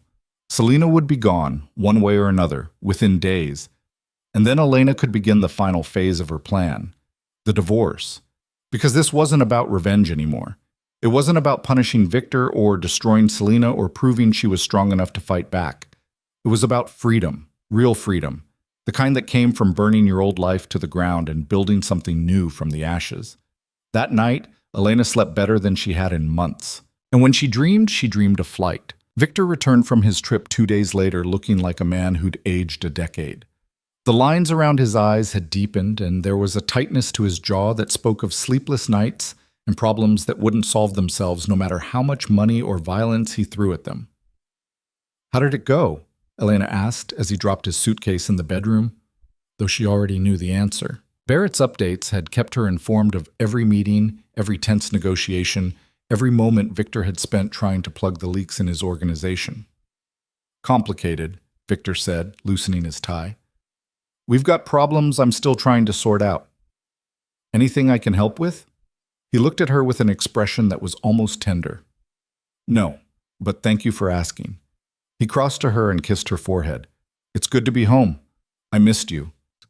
The lie came so easily to him that Elena wondered if he even recognized it as one anymore. Or maybe he'd convinced himself it was true. Maybe he'd compartmentalized his life so completely that he could miss his wife while texting his mistress, could claim to love Elena while planning his next rendezvous with Selena. "I missed you too," Elena said, and the words felt like ash in her mouth. That evening, while Victor showered, his phone buzzed on the nightstand. Elena glanced at it and saw Selena's name flash across the screen. A text message. Her fingers moved before she could think about it, unlocking the phone with the passcode she'd watched Victor enter 100 times. The message was short but urgent. "We need to talk. Now. Not on this phone. Meet me at the usual place. 10 p.m. Elena's pulse quickened. Selena didn't know yet. She didn't know the Marchettis were coming for her. She was still operating as if everything was under control, as if her plans were proceeding exactly as she'd designed them. That confidence would be her downfall. Elena deleted the message and set the phone back down exactly as she'd found it. When Victor emerged from the bathroom 20 minutes later, she was curled up with a book, the picture of domestic tranquility. "Everything okay?" she asked. "Fine, just tired." He climbed into bed beside her. "I think I'll turn in early." But at 9:45, his phone buzzed again. This time he checked it, and Elena saw the tension immediately flood his body. "I need to go out," he said, already reaching for his clothes. "Something came up." "At this hour?" "It's important. Business." He was dressing quickly now, his movements sharp with urgency. "I won't be long." Elena watched him leave, counting to 60 after the elevator doors closed before she moved. Then she grabbed her phone and sent a message to Barrett. "He's going to meet her. I need to know what happens. My team is already in position. I'll send updates." Elena paced the penthouse, unable to sit still, her mind racing through possibilities. What would Selena tell Victor? Would she reveal that she knew about the Marchetti investigation? Would she try to convince him to run with her? Or would she simply demand that he finally choose between his wife and his mistress? The first update from Barrett came at 10:30. They're arguing. "Can't hear everything, but it's heated. She's crying. He looks angry, crying." That was interesting. Selena didn't strike Elena as the type to use tears as a weapon, which meant they were genuine, which meant Selena was genuinely scared. Good. The second update arrived 15 minutes later. She just told him she's in danger, that people are watching her, that they need to leave the city. He's refusing. Elena's hands tightened on her phone. Selena was trying to recruit Victor into her escape plan, trying to convince him that the danger she faced, the danger Elena had orchestrated, was his danger too. But Victor was refusing, because despite everything, despite the affair and the lies and the betrayal, Victor Romano didn't run. His empire was here. His power was here, and he wouldn't abandon it, not even for the woman he'd risked everything to be with. The third update came at 11. "He's leaving." She tried to stop him. He pushed her away. She's standing alone in the parking lot watching him drive off. She looks destroyed. Elena set down her phone and closed her eyes, letting herself feel the strange mixture of satisfaction and emptiness that came with this moment. Selena had lost Victor. Not to Elena, but to his own selfishness, his own inability to commit to anything that didn't serve his immediate interests.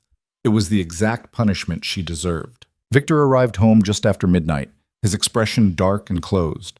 He poured himself a scotch and drank it standing by the window, staring out at the city lights as if they held answers he couldn't find.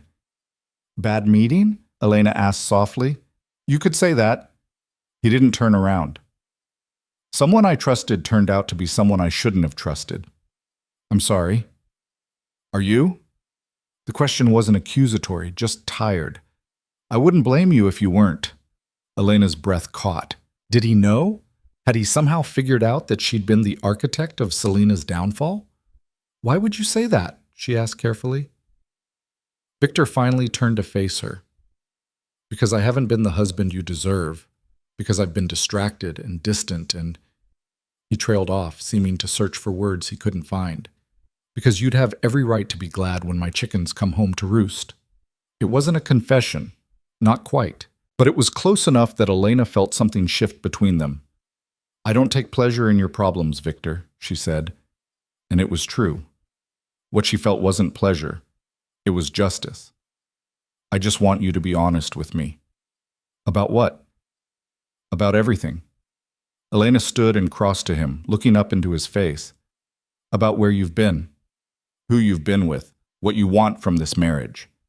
For a moment, she thought he might actually tell her the truth. She saw the war playing out behind his eyes, the desire to confess battling with the instinct to protect himself. But in the end, protection won. "I want us to work," he said. "I want to be better, for you." It was the answer of a coward, a man who wanted absolution without having to face his sins. Elena stepped back. "Then be better, Victor, starting now." He nodded, but they both knew the words were empty. You couldn't rebuild trust without first acknowledging what broke it. And Victor would never acknowledge what he'd done because that would require admitting he was capable of being the villain in someone else's story. The next morning, Barrett's final message arrived. Selina Vale left her apartment at 6 a.m. with 2 suitcases and a one-way ticket to Montreal. She made it as far as the airport parking garage. Marchetti's people were waiting. She won't be bothering anyone anymore. Elena read the message 3 times, her coffee growing cold in her hands. She should feel something, she thought, triumph or guilt or satisfaction or horror, but all she felt was a distant sense of completion, like closing a book she'd been reading for too long. Selina was gone. The threat she'd posed, both to Victor's empire and to Elena's plans, had been neutralized. The Marchettis had their justice, and Victor would spend the rest of his life wondering what had happened to the woman he'd betrayed his wife for. Elena deleted the message and finished her coffee. That afternoon, while Victor was at his office trying to manage the chaos that Selina's disappearance had created in his organization, Elena made an appointment with the city's most ruthless divorce attorney. Margaret Chen, no relation to Elena's hospital doctor, though Elena appreciated the symmetry, had a reputation for destroying powerful men in divorce court. Her office was in a gleaming tower downtown, all glass and steel, and the kind of aggressive minimalism that announced you were about to lose everything you held dear. "Mrs. Romano," Margaret said, rising to shake Elena's hand. She was 60, silver-haired, with eyes that could calculate your net worth in seconds. "I was intrigued by your call. Your husband is a difficult man to divorce. Because of his connections. Because of his willingness to use those connections." Margaret gestured for Elena to sit. "I'll be frank with you. If you go through with this, it will get ugly. Victor Romano doesn't strike me as the type to let go gracefully." "I don't need graceful," Elena said. "I need effective." "Then you've come to the right place." Margaret opened a leather portfolio. "Tell me everything." Elena spent the next 2 hours laying out the foundation of her marriage. The prenuptial agreement Victor had insisted on, protecting his assets, leaving her with almost nothing if they divorced. The way she'd disappeared into his life, giving up her own career aspirations to be the perfect wife, the emotional distance that had grown between them over the years, and finally, carefully, the cardiac episode that had revealed just how little she meant to him when it mattered most. She didn't mention the affair. Not yet. That would come later, when the time was right. Margaret took notes with the precision of a surgeon planning an operation. When Elena finished, she sat back and studied her newest client with undisguised approval. "You're more prepared than 90% of the women who walk through that door," she said. "Most of them come in angry and emotional. You're coming in strategic." "I had time to think while I was recovering," Elena said. "Time to understand that anger without strategy is just noise." "Smart." Margaret tapped her pen against her notepad. "Here's what we're going to do. First, we're going to quietly document every asset your husband has. And I mean everything. Bank accounts, properties, investments, shell companies, offshore holdings, all of it. New York is an equitable distribution state, which means regardless of that prenup, you're entitled to a fair share of marital assets. The prenup was signed under duress," Margaret interrupted smoothly. "You were young in love, and your husband, a powerful man with significant resources and connections, pressured you into signing without independent legal counsel. We'll argue that it's unconscionable and should be thrown out." Elena's eyes widened. "Can we actually do that?" "We can try. And even if we fail, the attempt will cost him legal fees and time and put him on the defensive." Margaret smiled. "The goal isn't just to win, Mrs. Romano. It's to make winning so expensive and exhausting for him that he'd rather settle than fight. How long will this take?" 6 months. Maybe a year. Depends on how hard he fights." Margaret leaned forward. "But I need to ask you something. Are you absolutely certain this is what you want? Because once we file, there's no going back. Your husband will know. And based on what I know about Victor Romano, his response won't be gentle." Elena thought about the night on the kitchen floor, the 3 unanswered calls, the hospital bed where she'd whispered, "You didn't come." The weeks she'd spent gathering evidence and building her case and transforming herself from victim to strategist. "I'm certain," she said. "Good." Margaret closed her portfolio. "Then let's destroy him." They spent another hour discussing strategy, when to file, how to protect Elena's safety, what to expect from Victor's legal team. By the time Elena left the office, she had a plan, a timeline, and a retainer agreement that would have made most people blanch. But money wasn't an issue.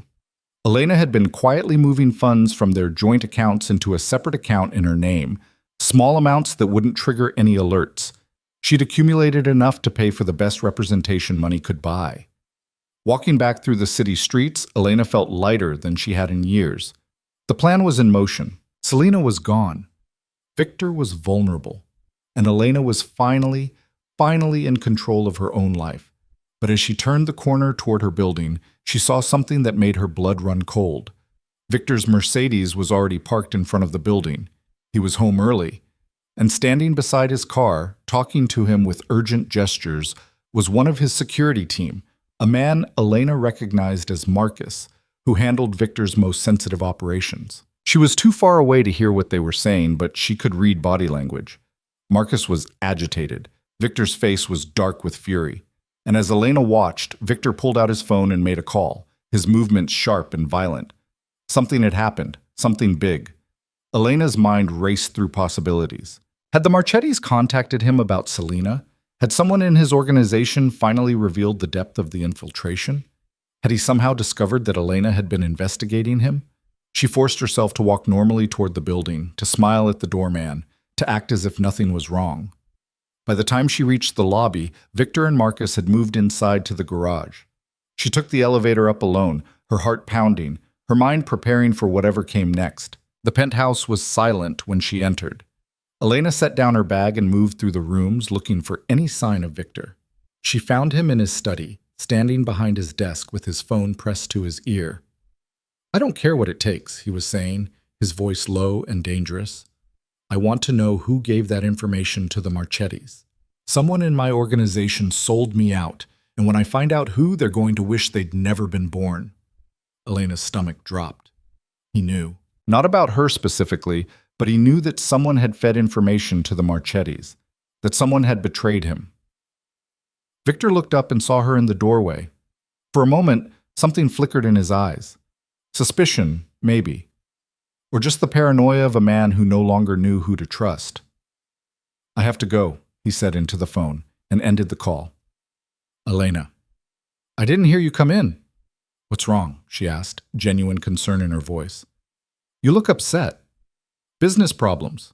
Nothing you need to worry about." But his eyes were still on her, assessing, calculating.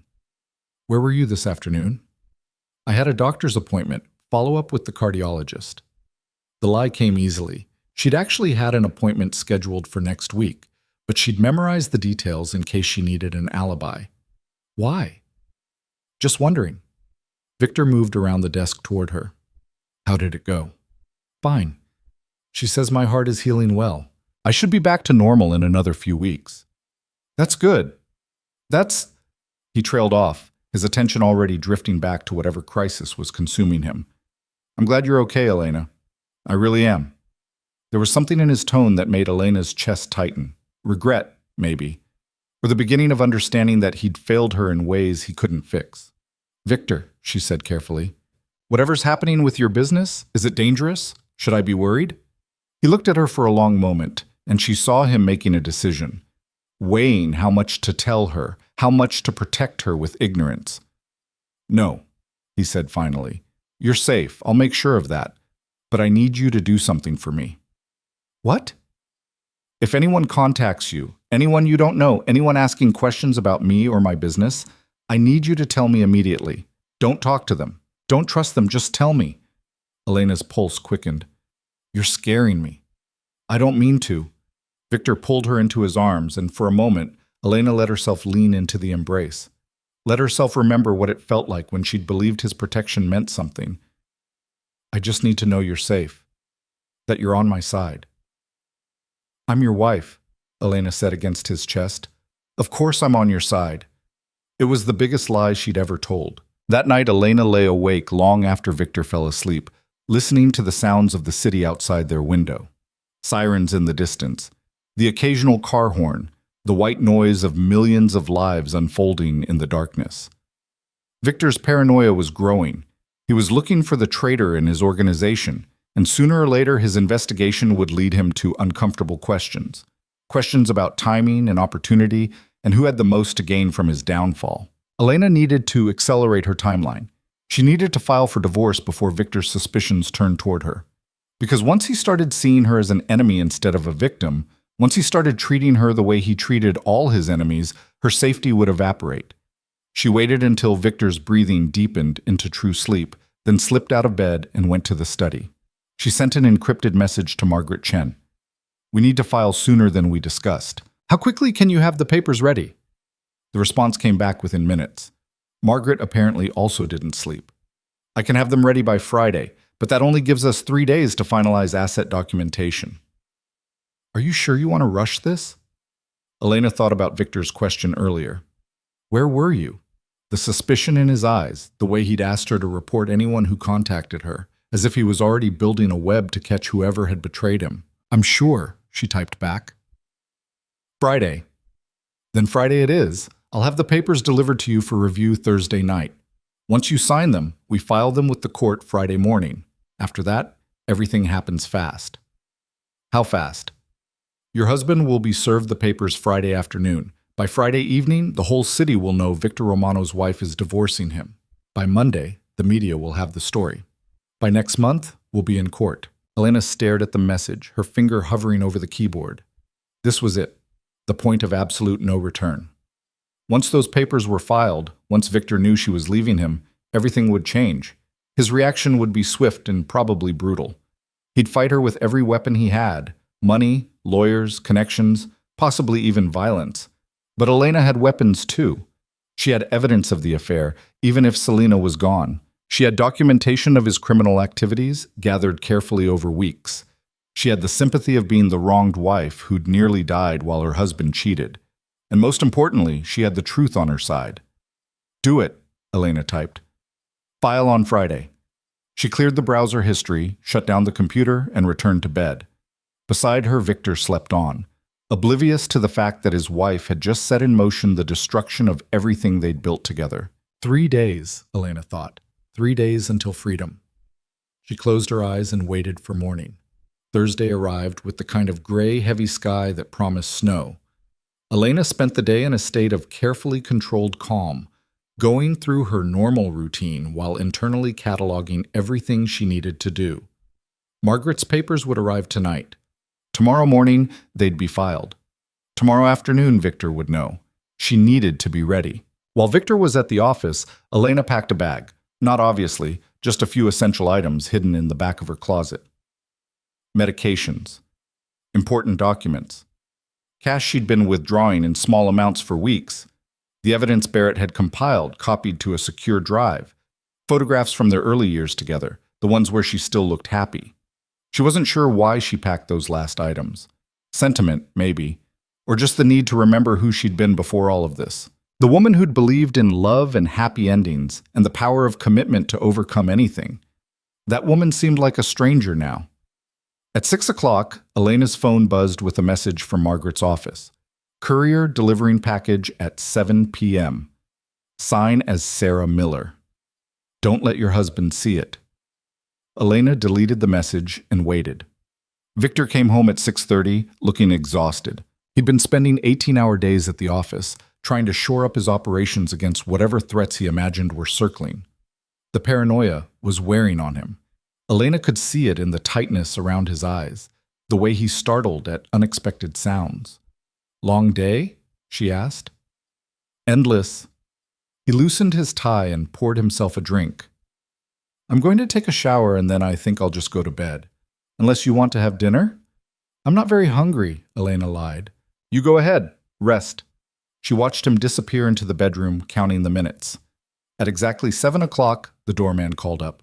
"Mrs. Romano, there's a courier here with a package for Sarah Miller. Should I send them up?" "Yes, please," Elena said, keeping her voice calm even as her heart raced. She met the courier at the door, signed for the package, and slipped back inside before Victor emerged from the shower. The envelope was thick, professional, and utterly damning. Elena hid it in her closet, beneath the sweater she never wore, and returned to the living room with her book. When Victor came out 20 minutes later, she was the picture of domestic tranquility, his wife, reading peacefully, waiting for him. "I think I'll just go to bed," he said. "I'm exhausted." "Of course. Sleep well." Elena waited until she heard his breathing deepen, then retrieved the envelope from its hiding place and went to the study. She opened it carefully, her hands trembling slightly, and began to read. The divorce petition was 43 pages of legal precision. It laid out the grounds for divorce, irreconcilable differences, abandonment, emotional cruelty. It listed every asset Elena knew about, and probably several Victor thought she didn't know existed. It requested equitable distribution of all marital property, spousal support, and attorney's fees. And attached to it was a separate document, a motion to invalidate the prenuptial agreement based on the circumstances under which it had been signed. Elena read every word, made 2 minor corrections, and signed her name at the bottom of each page. Her signature looked strange to her. Elena Romano, a name she'd carried for 7 years and would soon shed like old skin. She sealed the documents in the return envelope Margaret had provided and set it by the door for pickup in the morning. Then she sat in the darkness of the study, listening to the silence of the penthouse, and thought about what tomorrow would bring. Victor would be served at his office. He'd read the papers and realized that his wife, his quiet, fragile, forgiving wife, had been planning this for weeks. That she knew about the affair, about his business, about everything he'd tried to hide. That she wasn't asking for mercy or reconciliation. She was demanding justice. His first reaction would be shock, then anger, then the cold, calculating fury of a man who'd been outmaneuvered by someone he'd underestimated. And Elena needed to not be here when that fury found its target. She pulled out her phone and sent a message to a number she'd saved weeks ago but never called. "I need a place to stay, starting tomorrow, somewhere he can't find me. Can you help?" The response came from Barrett within minutes. "Already arranged, safe house in Brooklyn. Address below. Key will be waiting for you. It's secure, untraceable, and available as long as you need it." Elena memorized the address and deleted the message. Then she went to the bedroom, lay down beside her husband one last time, and waited for the sun to rise on the last day of her marriage. Tomorrow, she thought. Tomorrow everything burns, and from the ashes she would rise alone. Friday morning arrived with pale winter sunlight cutting through the bedroom curtains. Elena woke before the alarm, her body already preparing for what was coming. Beside her, Victor slept heavily, one arm thrown across his face, exhausted from another week of paranoia and crisis management. She studied his face in the early light, the man she'd married at 25, the man she'd believed would protect her from everything, the man who'd let her die alone while he chose someone else. He looked older now, worn down by the weight of his own choices. Part of her, a very small part, almost felt sorry for him. Almost.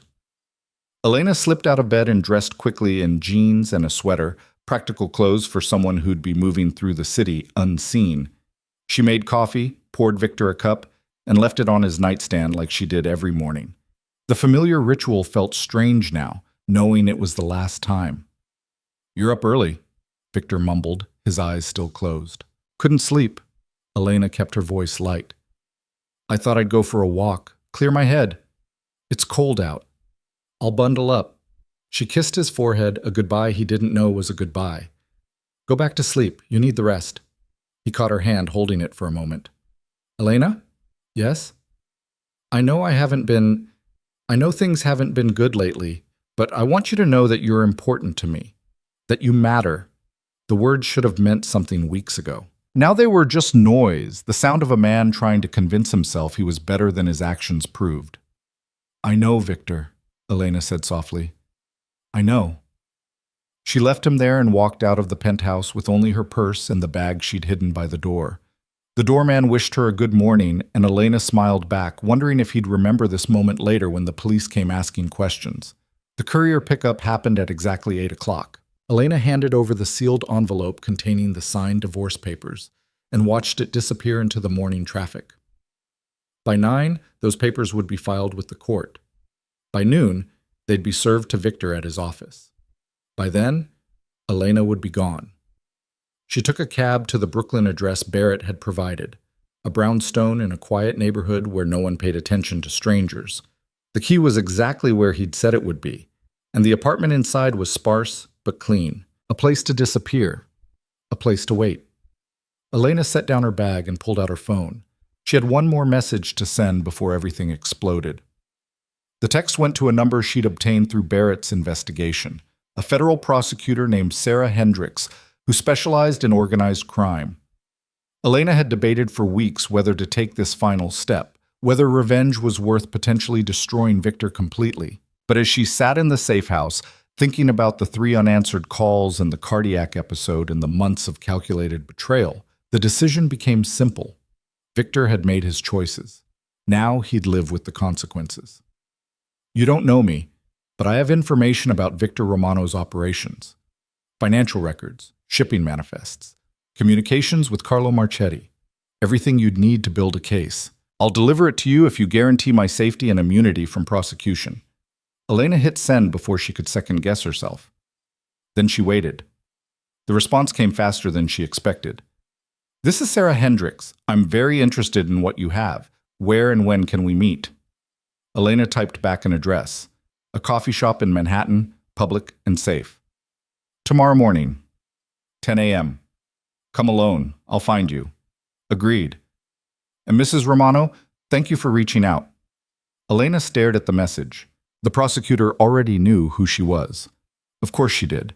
Sarah Hendricks had probably been investigating Victor for years, waiting for someone on the inside to crack. And now Elena was handing her everything she needed. The morning crawled by. Elena forced herself to eat, to breathe, to stay calm. At 11:45, her phone buzzed with a message from Margaret Chen. Papers filed. Your husband will be served in approximately 20 minutes. Are you somewhere safe? Yes, Elena replied. I'm ready. She wasn't sure that was true, but it was too late to matter now. At 12:17, her phone exploded with calls from Victor. She watched his name flash across the screen once, twice, 5 times, 10 times. She didn't answer. Instead, she turned off the phone completely and sat in the silence of the safe house, imagining the scene playing out across the city. Victor in his office, confident and in control, when his secretary announces a courier. The manila envelope placed on his desk. The moment he opens it and sees the words "Petition for Divorce" at the top of the first page. The shock giving way to disbelief, giving way to rage. Elena wondered if he'd call his lawyers first or if he'd come looking for her immediately. She wondered if any part of him would understand why she'd done this, or if his ego was too large to comprehend that the woman he'd underestimated had been planning his destruction for weeks. 6 hours passed in the safe house before Elena turned her phone back on. The screen immediately lit up with notifications, 37 missed calls from Victor, 23 text messages that started as confusion and escalated to fury. Elena, what is this? Call me immediately. This is insane. Whatever you think you know, we can talk about it. You're making a huge mistake. Answer your phone. Where are you? Come home now. Don't do this, please. You have no idea what you're doing. The people I work with, this puts you in danger. Answer me. The progression from shock to anger to threats to something that might have been genuine fear was almost fascinating. Elena read them all without emotion, clinical in her assessment. Victor had moved through every stage except acceptance. He still thought he could control this, control her. He'd learn otherwise soon enough. The next message wasn't from Victor. It was from an unknown number. Mrs. Romano, this is James Barrett. Just wanted to confirm you're secure. Also, you should know your husband has hired a PI firm to find you. They're good, but not good enough. You're safe where you are. Don't go back to any familiar locations. Elena sent back a quick thank you and deleted the thread. Then she settled in for a long night of waiting. Saturday morning dawned gray and cold. Elena dressed carefully for her meeting with Sarah Hendricks. Professional but not intimidating, sympathetic but not weak. The woman who'd survived her husband's betrayal and decided to do the right thing. The coffee shop was crowded when she arrived, full of weekend brunchers and people escaping their apartments. Elena spotted the prosecutor immediately, a woman in her 40s with sharp eyes and an air of barely contained intensity. She was sitting alone at a corner table, a folder open in front of her. Elena approached and sat down without preamble. Ms. Hendricks. Mrs. Romano. Sarah studied her with the focus of someone trained to read people. Thank you for reaching out. What you're offering could be extremely valuable to an ongoing investigation. I want immunity, Elena said directly. Complete immunity from any prosecution related to my husband's activities, and I want protection if he retaliates. Done. Sarah slid a document across the table. I had this prepared based on our conversation yesterday. It guarantees immunity and places you in witness protection if necessary. All I need is your signature and whatever evidence you have. Elena read the document carefully, looking for traps or loopholes. Finding none, she signed and pulled a flash drive from her purse. This contains financial records, shipping manifests, communications between Victor and various associates, including the Marchetti family, and documented instances of money laundering, illegal imports, and extortion. It's comprehensive. Sarah took the drive like it was made of gold. How did you obtain all this? I hired an investigator. After I had a cardiac episode and nearly died because my husband was too busy with his mistress to answer my calls, I started paying attention to things I'd ignored for years. I'm not proud that I looked the other way for so long, but I'm trying to make it right now. The cardiac episode, that's documented? Hospital records, doctor's statements, everything you need. Elena's voice was steady. Victor Romano isn't a good man, Ms. Hendricks. He's built an empire on violence and corruption, and he's gotten away with it because people are too scared to stand up to him. I'm not scared anymore. Something like respect flickered in Sarah's eyes. What you're doing takes extraordinary courage. It's not courage, Elena corrected. It's survival. Victor would have destroyed me eventually, one way or another. This way, I get to destroy him first. Sarah plugged the flash drive into her laptop and began scrolling through the files, her expression growing more satisfied with each document. This is Mrs. Romano. This is exactly what we've been trying to build for 3 years. With this evidence, we can bring charges for money laundering, racketeering, conspiracy, possibly even RICO violations. How long until you arrest him? We'll need to verify everything first, cross-reference with our own investigation. But if it's as solid as it appears, I'd estimate 2 weeks, maybe 3. Sarah closed the laptop and looked directly at Elena. You understand what's going to happen when we do this. Your husband will know you're the source. His associates will know. You'll be marked as the woman who brought down Victor Romano. I understand. And you're prepared for that? Elena thought about the hospital bed, the divorce papers, the systematic dismantling of everything Victor thought he controlled. I'm prepared for whatever comes next. I've already lost everything that mattered. He can't hurt me anymore. Sarah extended her hand. Then we have a deal. I'll be in touch as the investigation proceeds. In the meantime, stay somewhere secure. Don't contact your husband or anyone associated with him. And Mrs. Romano? Thank you. This is going to make a difference. Elena shook her hand and left the coffee shop feeling lighter than she had in months. The final piece was in place. Victor's criminal empire would crumble. His businesses would be seized, his associates would scatter, and Elena would be free, truly free, for the first time since she'd married him. The next 2 weeks passed in a strange limbo. Elena stayed in the Brooklyn safe house, venturing out only for essentials and always watching to make sure she wasn't followed. Margaret Chen kept her updated on the divorce proceedings. Victor had hired 3 different law firms and was fighting every single point with vicious determination. He's not making this easy, Margaret reported during one of their encrypted video calls. He's claiming you abandoned the marriage, that you're mentally unstable from the cardiac episode, that the prenup is ironclad. He's even trying to argue that you're not entitled to anything because you didn't contribute financially to the marriage. Can he win? Not a chance. Margaret's smile was predatory. I have medical records showing he ignored your emergency calls. I have hotel receipts from the Riverside. And thanks to your investigator, I have evidence of assets he failed to disclose. The judge is not going to be sympathetic to a man who cheated on his wife while she was dying and then lied about his wealth in court. How long until we settle? He'll drag it out as long as possible. 6 months, maybe a year. But Mrs. Romano, you need to understand something. Your husband isn't fighting this divorce because he loves you or wants to save the marriage. He's fighting because he can't stand losing, especially to you. Good, Elena said. Let him lose. Let him understand what it feels like to be powerless. On the 15th day after Elena had delivered the evidence to Sarah Hendricks, the news broke.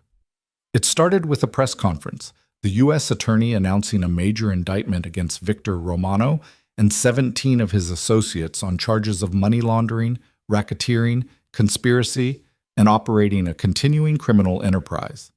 The charges carried potential sentences of decades in federal prison. Elena watched the press conference on her laptop, volume low, her expression neutral.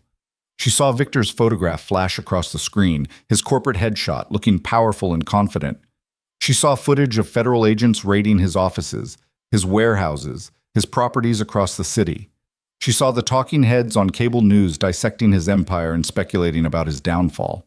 And she felt nothing but cold satisfaction. Within hours, Victor's lawyers released a statement denying all charges and claiming political persecution. Within days, his business associates began flipping, making deals with prosecutors to testify against him in exchange for reduced sentences. Within a week, the media had connected the dots between the criminal indictment and Elena's divorce filing, and suddenly she was thrust into a spotlight she'd never wanted. The narrative the press created was almost too perfect. The loyal wife who nearly died while her husband cheated, who then discovered the depths of his criminal activities and had the courage to expose him. Elena became a symbol overnight, the woman who'd stood up to a monster and won. It wasn't quite accurate. She hadn't exposed Victor out of noble civic duty. She'd done it because he'd betrayed her and she'd wanted him to pay.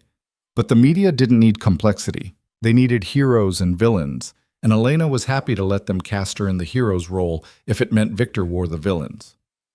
The first time she saw him after the divorce papers were filed was on television, being led out of a courthouse in handcuffs. The arraignment had been denied bail, the judge calling him a flight risk given his resources and international connections. Victor would await trial from a federal detention center. Elena studied his face on the screen, looking for any trace of the man she'd married. She found only rage and disbelief, the expression of someone who'd never imagined the consequences could actually reach him. Margaret called her that evening. "He's asking to speak with you." "Absolutely not." "I told him that. But Elena, he's desperate. His lawyers are advising him to take a plea deal, but he's refusing. He thinks if he can just talk to you, he can convince you to recant your statement to the prosecutors." Elena laughed, a sound without humor. "Does he actually believe I'd help him now?" "I think he believes you still love him, that despite everything, you'll save him because that's what you've always done." "Then he doesn't know me at all," Elena said quietly. "He's never known me. He knew the woman I pretended to be to keep him happy. That woman died on my kitchen floor. Tell his lawyers no, and tell Victor that if he contacts me again, I'll file for a restraining order." "Understood." Margaret paused. "For what it's worth, you're doing the right thing, not just for yourself, but for every woman he would have hurt in the future." After the call ended, Elena stood by the window of the safe house, looking out at the Brooklyn street below. A woman walking her dog. A couple laughing as they carried groceries. Ordinary people living ordinary lives, unaware that a few miles away, an empire was collapsing. She thought about Victor in his cell, probably still convinced that this was all a misunderstanding, that his money and connections would save him eventually, that Elena would crack and come back to him. He'd learned the truth during the trial. The trial began 4 months later, in late spring, when the city had finally shaken off winter's grip. Elena was called to testify on the third day, and she prepared for it like she was preparing for battle. Margaret had coached her extensively. "Answer only what they ask. Don't volunteer information. Don't let the defense attorneys bait you into showing emotion. You're the sympathetic wife who was kept in the dark about her husband's activities until your near-death experience made you start asking questions." It was close enough to the truth that Elena could sell it convincingly. The courthouse was surrounded by media when she arrived, cameras flashing as she walked up the steps in a simple navy dress and minimal jewelry. She looked exactly like what she was, a woman who'd survived and was now seeking justice. Inside the courtroom, she took the stand and swore to tell the truth. Her eyes found Victor at the defense table, and for the first time in months, they looked directly at each other.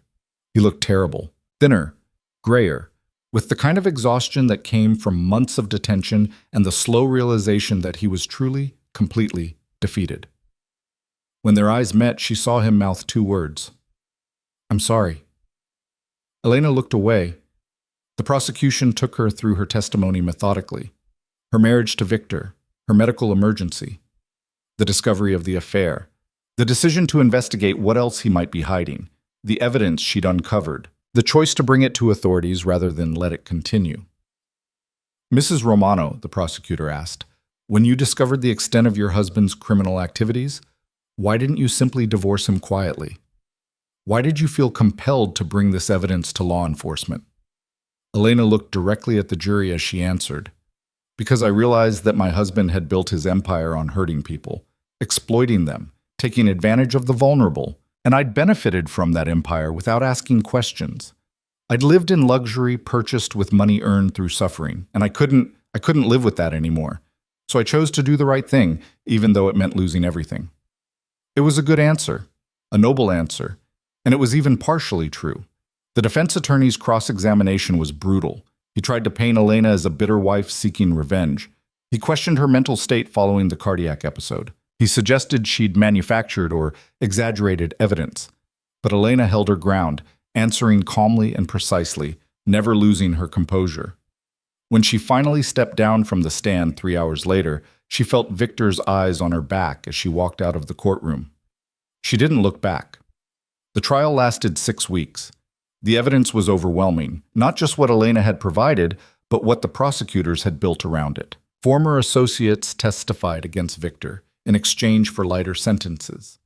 Financial experts detailed the money laundering schemes. Federal agents explained the surveillance they'd conducted. The verdict came back on a Tuesday afternoon, guilty on all counts. Victor Romano would spend the next 25 years in federal prison. Elena heard the news in the safe house, alone, her phone silent in her hands. She'd won. Completely, utterly won.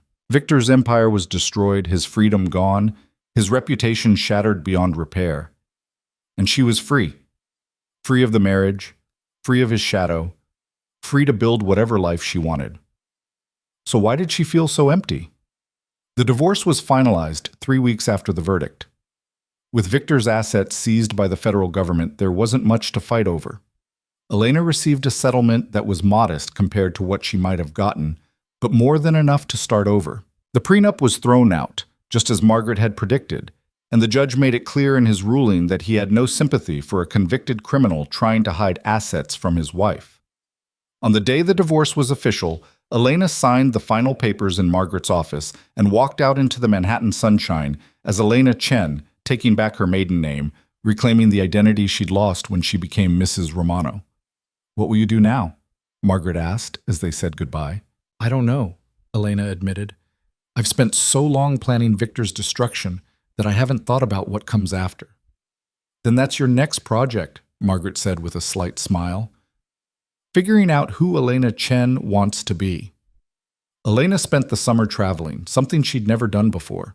She went to Italy alone, saw the Amalfi Coast that Victor had once promised to take her to. She walked through Rome and Florence and Venice, anonymous in the crowds of tourists, no longer the wife of someone important, but just another woman rediscovering the world. She visited her parents, her mother, who'd never liked Victor, welcomed her home with tears and fierce hugs. Her father, who'd warned her 7 years ago that Victor Romano was dangerous, simply held her and said, "I'm glad you're safe." In September, Elena returned to New York and made a decision. She used part of her divorce settlement to start a foundation, an organization dedicated to helping women escape abusive relationships, providing them with legal assistance, safe housing, and the resources they needed to rebuild their lives. She called it Second Chances, and she poured herself into it with the same focused intensity she'd used to destroy Victor. The foundation opened its doors in October, and within months they were helping dozens of women navigate divorces, restraining orders, custody battles. Elena hired the best lawyers she could afford, including Margaret Chen as a consultant, and made sure every woman who came to them received the same level of expertise that had saved her. She never talked about her own story publicly. She didn't need to. The media had already told it 1,000 times. Instead, she worked quietly behind the scenes, using the knowledge she'd gained from her own nightmare to help others survive theirs. On the first anniversary of her cardiac episode, Elena visited the hospital where Dr. Chen had saved her life. She found the doctor in the emergency room, finishing her shift. "Mrs. Rowe," Dr. Chen caught herself. "Ms. Chen, I wasn't expecting to see you." "I wanted to thank you," Elena said, "for saving my life that night. I know it's been a year, but I never properly thanked you." Dr. Chen smiled. You're looking well. Remarkably well, actually. How's your heart? Stronger than it's ever been, Elena said, and meant it in every possible way. She left the hospital and walked through the city as evening fell, watching the lights come on across Manhattan. Somewhere in a federal prison, Victor Romano was living in a cell barely bigger than their walk-in closet. Somewhere, the women she'd helped through second chances were building new lives. Somewhere, Selena Vale's story had ended in whatever way the Marchettis had decided. And Elena was here, walking through the city alone but not lonely, free but not lost, damaged but not broken. She pulled out her phone and opened the Notes app, where she'd been keeping a journal of sorts. The entry for today was simple. 1 year ago, I died on my kitchen floor. 1 year ago, my husband chose someone else. 1 year ago, I learned that the only person who could save me was myself. Today, I'm alive. I'm free. I'm exactly where I'm supposed to be.